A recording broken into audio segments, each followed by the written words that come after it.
Good morning আমার সোনামণি। নাস্তা করে নাও। উফ, কত কিছু বানিয়েছে নাস্তার জন্য। সবই তোমার পছন্দের খাবার। হ্যাঁ মা,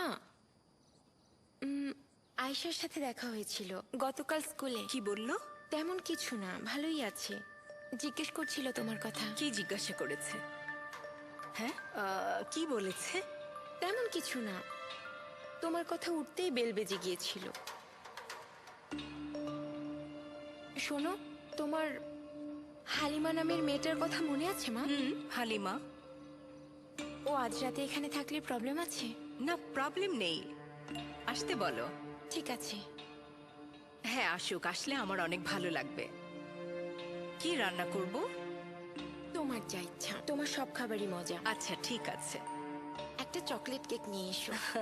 একটা চকলেট কেক নিয়ে